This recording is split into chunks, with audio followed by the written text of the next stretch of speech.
Assalamualaikum warahmatullahi wabarakatuh. Kembali lagi berjumpa bersama saya Dian Amelia dalam program Education Talk Politeknik Bosowa.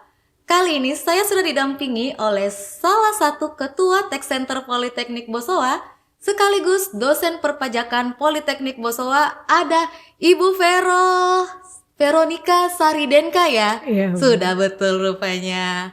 Selamat pagi Bu Vero. selamat pagi Kak Amel. Oke, Ibu apa kabar Bu? Alhamdulillah baik. Alhamdulillah. Kak Amel gimana kabarnya? Oh, seperti yang Ibu lihat sangat ceria dan bahagia sekali tentunya. Always ceria ya. Always dong Bu. Nah Ibu Vero, kali ini nih kita akan membahas seputar Tech Center Politeknik Bosowa. Ibu Vero, di teman-teman kita yang ada di luar sana nih, selain di Politeknik Bosowa mungkin penasaran. Di Politeknik Bosowa ini ada apa sih? Tech Center itu apa sih? Boleh dijelaskan sedikit Bu terkait Politeknik Bosowa dan Tech Centernya, silahkan. Iya, jadi mungkin teman-teman tidak semua kampus yang punya tech center ya. Jadi ada beberapa kampus memang yang ditunjuk sebagai tech center oleh Kantor Wilayah Direktorat Jenderal Perpajakan Sulawesi Selatan, Barat, dan Tenggara. Dan alhamdulillah Politeknik Bosowa ini salah satu kampus yang ditunjuk untuk memiliki atau mendirikan tech center di dalam kampus itu. Nah, tech center ini mungkin kalau orang tua atau mahasiswa-mahasiswa yang teknik gitu kurang tahu ya. Tech center itu apakah dia seperti lab atau bagaimana? Jadi kalau tech center itu bukan laboratorium gitu, Bu. Dia nggak sama dengan laboratorium komputer. Dia adalah pusat pendidikan, pusat penelitian. Jadi kalau teman-teman dari jurusan teknik atau non-teknik itu yang mau belajar tentang perpajakan itu bisa main-main ke tech center. Bisa main-main Bu ya? Iya. Asal bukan main lompat tali Bu ya? Oh jangan. Oke. Jadi Tech Center itu seperti suatu lembaga yang ada di perguruan tinggi ya Bu ya? Atau seperti mungkin tempat-tempat penelitian, pengkajian tentang perpajakan ya? Kalau lembaga sebenarnya kita bukan masuk dalam struktural perguruan tinggi kampus. Karena memang kalau tech center itu dia lembaga di luar strukturalnya. Jadi dia masuk lembaga non struktural. Kalau tech center itu sebagai pusat pendidikan dan pelatihan. Jadi kayak teman-teman misalnya baru-baru dari alumni teknik itu ada yang bertanya gitu, Bu, saya sudah diterima nih kerja di perusahaan yang baru, tapi mereka mensyaratkan saya harus buat NPWP, nomor pokok wajib pajak. Nah itu dia tanyanya ke tech centernya. Tech centernya gitu. Langsung ya. Jadi kita yang jelasin, waktu itu ada relawan pajak istilahnya. Relawan pajak kita yang jelasin bahwa untuk berkas mengurus NPWP itu apa aja gitu. Gitu ya Bu Vero ya. Jadi apa-apa sih Bu selain peran dan fungsi tech center pada umumnya nih Bu? Kalau secara umum itu tadi sebagai pusat pendidikan dan pelatihan.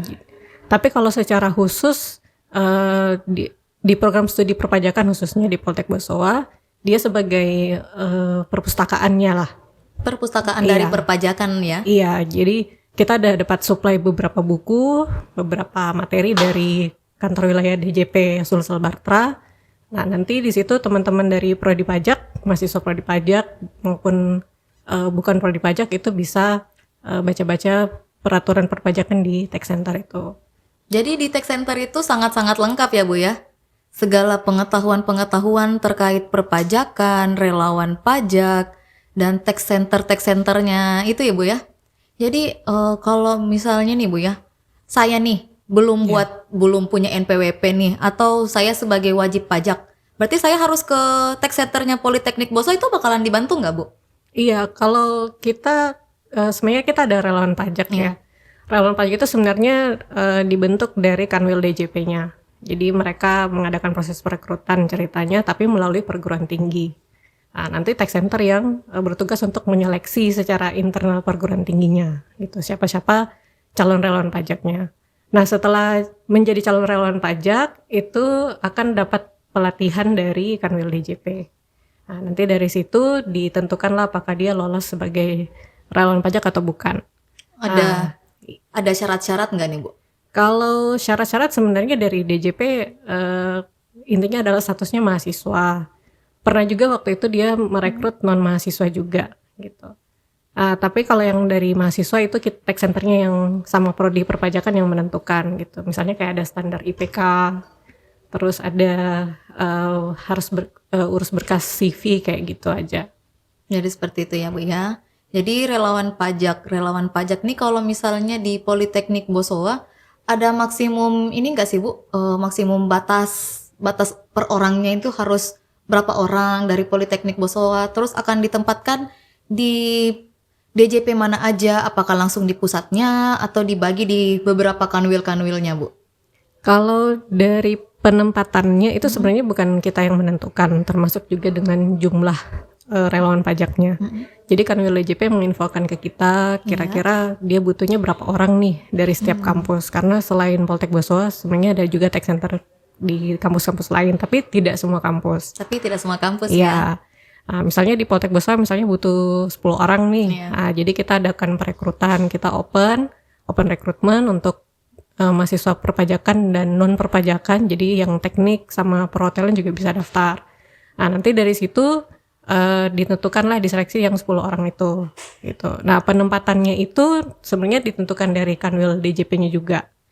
Ada yang kalau yang beruntung sih ya, itu nanti penempatannya di kantor pelayanan pajak Pratama. Langsung pusat ya? Bukan sebenarnya ya. Dia ada kantor pajak Pratama namanya. Kalau kanwil DJP itu yang memang semacam pusatnya lah untuk KPP itu ya. Iya. KPP ya. Kalau kanwil DJP itu dia ceritanya pusat di Sulsel Bartranya. Kalau KPP itu lebih ke cabangnya. Kayak gitu. Okay. Nah, kalau yang beruntung itu bisa dapat penempatan di kantor pelayanan pajak Pratama. Nah, itu lebih keren lagi karena kita bisa mengambil ilmu dari pegawai-pegawai pajaknya langsung gitu. Jadi misalnya kita dihadapkan sama kasus nih, kita biasanya relawan pajak itu tugasnya yang secara umum itu asistensi SPT tahunan.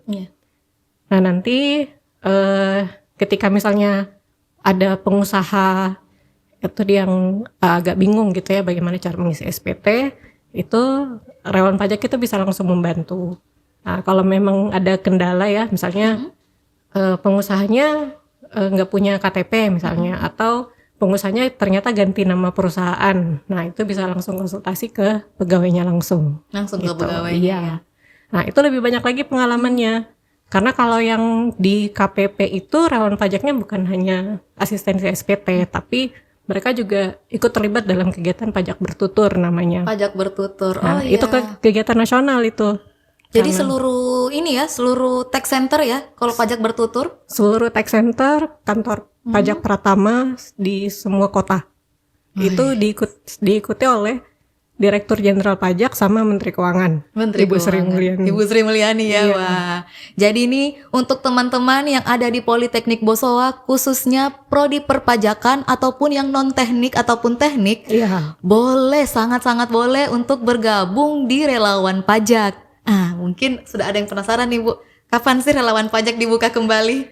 Iya, kalau kemarin itu sayang sekali ya, kita udah 2 kali rekrutmen relawan pajak, tapi ternyata animo teman-teman non teknik ini belum pada terlihat, daftar ya. Yang perhotelan juga belum daftar gitu. Jadi kalau bisa nanti bisa ikut di tahun 2023 karena kebetulan yang 2022 kemarin kita udah rekrutmen untuk 2023-nya gitu.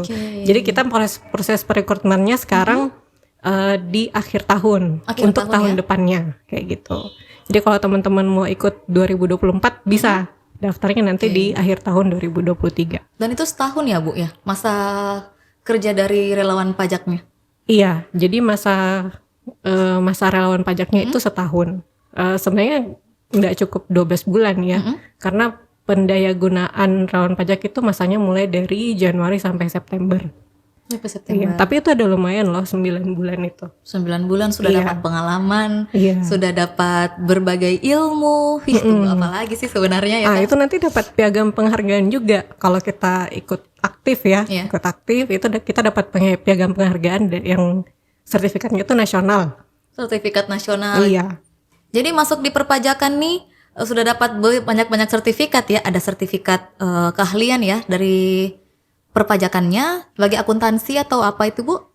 Kalau di prodi perpajakan itu memang dia ada program uji kompetensi. Uji kompetensi, uji kom ya? Iya, uji kom kalau bahasa ininya ya di kita itu. Uji kom itu kebetulan yang 2 tahun terakhir itu bidang perpajakan sama bidang pelaporan keuangan. Pelaporan keuangan. Iya. Oke. Jadi di antara 9 bulan dan sudah berdirinya Tech Center ini sudah berapa lama, Bu? Kalau Tech Center itu baru didirikan di tahun 2021. Tahun 2021, iya. Sudah 2 tahun ya berarti ya? Ini tahun keduanya kita. Terus alhamdulillah nanti 2023 nih udah masuk tahun ketiga. Tahun ketiga, ulang tahun lagi dong. Oke, saya penasaran nih Bu. Selama 2 tahun, Tech Center Politeknik Bosowa itu sudah dapat berapa penghargaan nih? Kayaknya banyak-banyak nih ya? Wah, kalau penghargaan sebenarnya kita gak fokus dapat penghargaannya ya. Kalau dari saya pribadi sebagai ketua Tech Center itu lebih fokus aja bagaimana supaya mahasiswa ini senang gitu belajar tentang pajak. Karena pajak itu kan identik dengan orang tuh menghindari pajak ya gitu. Apa-apa bayar pajak nih kayaknya ya. Kita belanja di pajak nih. Iya, kita belanja di minimarket bayar pajak gitu. Iya. Kita parkir di minimarket bayar pajak juga gitu. Iya. Nah, itu biasanya kan orang cenderung menghindari ya. Nah, jadi kita mau anak-anak atau mahasiswa itu dia asik gitu belajar pajaknya. Jadi mudah-mudahan dengan mahasiswa asik belajar pajaknya, nanti ketika mereka mengasistensi SPT misalnya sebagai relawan pajak itu akan tertular gitu ke masyarakat atau ke wajib pajaknya untuk asik membayar pajak nih. Asik gitu. Nih ada sesuatu nih, oke. Nggak boleh ngehindarin nih, kena denda lo nanti. Iya, karena sebenarnya pajak itu kalau dihindari kan nggak bisa ya, karena kewajiban kita tuh sebagai warga negara. Wajib pajak ya? Iya. Wajib pajak. Gimana dong Bu? Misalnya nih ada yang belum bekerja nih, tapi apakah sudah diwajibkan untuk membayar pajak? Karena kan bagaimanapun bikin NPWP tuh harus ada wajib pajaknya juga ya Mbak? Iya. Jadi kalau kayak beberapa alumni kita itu memang pada saat perekrutmen karyawan itu mereka salah satu syaratnya harus punya NPWP. Iya. Padahal kalau kita tahu ya, kan kalau kita belum berpenghasilan kita nggak berhak punya atau kita nggak wajib gitu punya NPWP. Nah tapi kita butuh syarat itu untuk melamar kerja itu. Nah jadi itu nggak apa-apa kita buat NPWP, tapi setelah buat NPWP itu kita wajib lapor bahwa pada saat kita membuat laporan tahunan nanti itu penghasilannya nihil atau tidak. Gitu. Tidak ada gitu ya. Jadi misalnya kalau kita buat NPWP-nya tahun 2022 Kak Dian ya. Nah, nanti kita lapornya itu wajib di 2023. Tahunan rupanya ya? Iya. Di 2023 kita wajib lapor bahwa selama 2022 penghasilan kita nihil. Misalnya kayak gitu. Oke, jadi tetap dipermudah ya Bu ya. Tetap masuk untuk buat NPWP-nya, tetap masuk dipermudah oleh perpajakan atau dipermudah oleh Tech Center karena kan juga sekaligus dibantu ya oleh relawan pajak. Iya, kalau kita sebatas membantu memperlihatkan saja misalnya, kalau urusan PP harus ada KTP, harus ada kartu keluarga, terus harus ngisi link, kan sekarang udah online semua ya. Kita harus daftar NPWP itu melalui website e-registration sama DJP online. Gitu. Nah, jadi kita yang pandu gitu. Kalau misalnya mereka ketemu kolom-kolom tertentu yang mereka nggak tahu, misalnya kayak KLU, kode lokasi usaha, itu kan orang jarang tahu, oh ini KLU yang mana nih, gitu. Nah, nanti kita yang bantu. Gitu. Oke, luar biasa sekali ya Tech Center Politeknik Bosowa, teman-teman. Amin, amin, amin. Oh, iya. Tapi saya masih penasaran nih. Penghargaan apa sih yang telah didapatkan oleh Politeknik Bosowa? Kayaknya tadi pertanyaan saya belum dijawab ya Bu ya? Oh iya. Iya nih. Jadi kalau penghargaan itu kita udah 2 kali kita dapat penghargaan sebagai Tech Center yang paling aktif di Kanwil DJP Sulsel Bartra ini. Sebenarnya penghargaan itu sebenarnya untuk dedikasinya relawan pajak juga ya. Jadi mereka ikut lomba-lomba, poster, lomba desain, lomba video juga gitu. Oh iya, saya pernah lihat videonya itu ya. Iya. Terus mereka ikut sebagai moderator di Instagram live-nya Kanwil DJP kayak gitu. Jadi sebenarnya kita nggak mungkin dapat penghargaan tanpa keaktifan dari relawan pajaknya kita juga. Luar biasa. Kan tadi Ibu bilang 2 nih. Satunya apa, Bu? Yang satunya tuh di tahun 2021 itu. 2021. Iya, tahun 2021 kita dapat. Yang 2022 itu yang tech center terbaik. Tech center terbaik. Wih, saya mau tepuk tangan dulu nih untuk Ibu Vero ini. Luar biasa sebagai ketua sudah meraih 2 penghargaan dalam berdirinya 2 tahun tech center ya, Bu ya. Iya. Dan yang terakhir tech center terbaik. Iya, itu dari tech center terbaik secara nasional, secara Sulsel atau di mana, Bu? Kalau kemarin itu kayaknya di wilayah Sulsel Bartranya. Sulsel Bartranya. Iya, jadi Sulawesi Selatan, Barat dan Tenggara. Wih, luar biasa ya, Tech Center Politeknik Bosowa. Wih, luar biasa, Bu. Terus animonya, Bu, oleh relawan pajak itu seperti apa ketika tahu Tech Center Politeknik Bosowa menjadi yang terbaik? Mereka senang sih gitu. Mereka, apalagi kan relawan pajak yang terakhir itu paling banyak yang alumni yang lulusnya di 2022 gitu. Jadi mereka ikut bangga, ikut senang. Dan alhamdulillah penghargaan itu juga berdampak ke karir mereka juga gitu. Alhamdulillah hampir 80-90% dari relawan pajak itu sudah bekerja sebelum mereka ujian sidang tugas akhir. Wih, bahkan sebelum wisuda, bahkan sebelum ujian sidang ya, Bu? Iya, ada yang sebelum ujian sidang sudah diterima kerja, ada yang sebelum wisuda yang sudah diterima kerja. Jadi nggak ada yang meragukan ya di prodi perpajakan maupun yang ada prodi-prodi di Politeknik Bosowa, Ibu ya. Jadi sebenarnya kalau kita gabung di Tech Center sebagai relawan pajak itu banyak sekali manfaatnya ke pengembangan karir kita gitu, pengembangan diri kita. Ceritakan dulu dong, Bu, apa sih pengembangan diri yang telah didapatkan selama berada di Tech Center? Kalau dari program asistensi SPT tahunan itu, saya lihat mahasiswa itu lebih berkembang public speakingnya. Tuh, jadi mereka belajar komunikasinya gitu. Karena apalagi yang di KPP itu ya, yang tugas penugasannya di KPP, itu kan mereka ada yang bertemu hampir 50 WP selama masa pendayagunaan itu. Nah, bayangkan kalau 50 WP dengan karakter-karakter yang beda ya. Kita kan nggak ada yang karakternya pengen buru-buru nih, begitu di asistensi, ada yang nggak ngerti-ngerti juga gitu kan mungkin ya. Nah itu melatih diri mereka gitu dalam berkomunikasi. Juga melatih komunikasi dan kesabaran ya. Iya. Harus sabar. Gitu.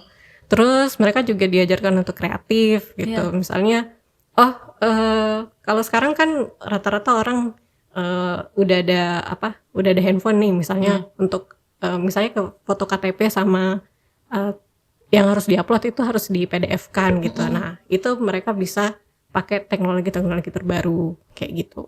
Jadi sangat dimudahkan sekali ya Poltek Boster. Sekarang tuh mau daftar NPWP bisa melalui HP, tinggal ngisi link.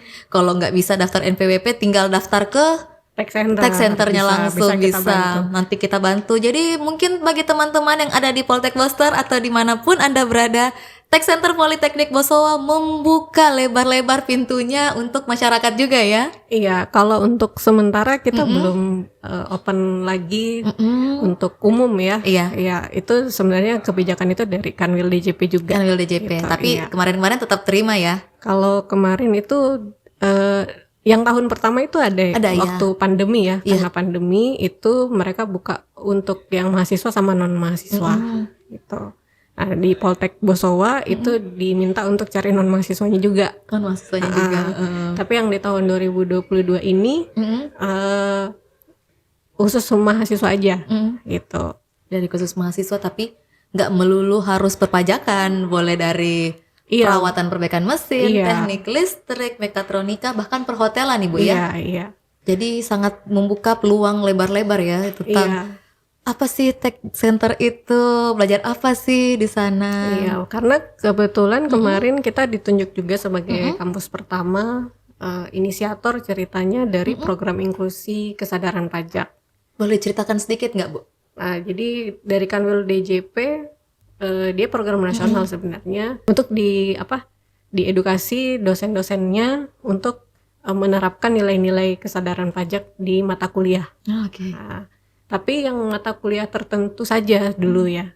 Kemarin itu sempat mata kuliah yang wajib umum seperti Pancasila, terus ada kewarganegaraan, ada pendidikan agama Islam, sama bahasa Indonesia. Ya. Nah, jadi kita mungkin kita anggapnya belajar pajak itu harus masuk program studi pajak, gitu. Tapi sebenarnya kita belajar pajaknya bisa kok lewat mata kuliah lain, kayak gitu.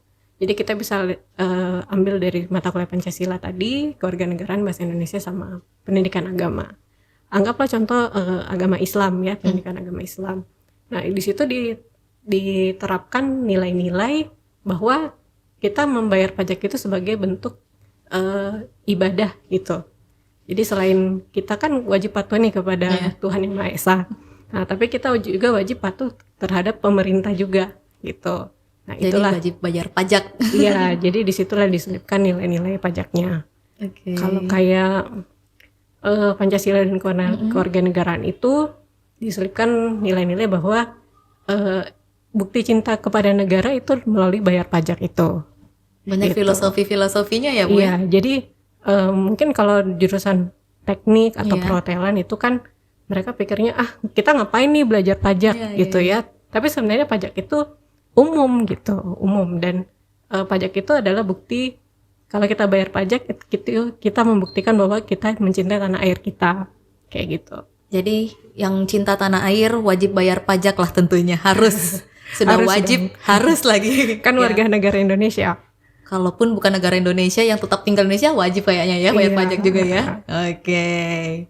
Oke. Ibu mungkin ada sedikit sepatah kata nih untuk teman-teman Poltek Boster di luar sana, mungkin silahkan Ibu. Kalau untuk teman-teman Poltek Boster, berarti untuk mahasiswanya nih? Seluruh fans-fans dari Poltek Boster dong, dimanapun berada. Fans-fansnya Poltek Boster ya? Iya, jelas. Iya. Jadi kalau misalnya Poltek Boster itu mau belajar pajak, bisa datang jalan-jalan ke Tech Center Politeknik Bosowa. Nanti kita akan memandu Poltek Boster untuk diedukasi tentang perpajakan. Paling sederhana misalnya kewajiban Poltek Boster, misalnya kalau sudah punya NPWP itu harus ngapain, terus kalau mau daftar bikin NPWP itu harus ada syarat apa saja. Nah, itu bisa jalan-jalan ke Tech Center Poltek Bosowa. Politeknik Bosowa di Jalan Kapasaraya nomor 23 Makassar. Iya. Oke, senang sekali rasanya Ibu saya bincang-bincang sama Ibu Vero hari ini. Terima kasih banyak Ibu Vero. Jangan bosan-bosan mampir bersama saya di sini di podcast Education Talk Politeknik Bosowa. Sama-sama Kak Dian. Oke, terima kasih Ibu Vero. Dan untuk Poltek Boster jangan lupa wajib bayar pajak ya, seperti kata Ibu Vero, apalagi khususnya warga negara Indonesia. Oke, saya Dian Amelia pamit undur diri. Assalamualaikum warahmatullahi wabarakatuh dan sampai jumpa.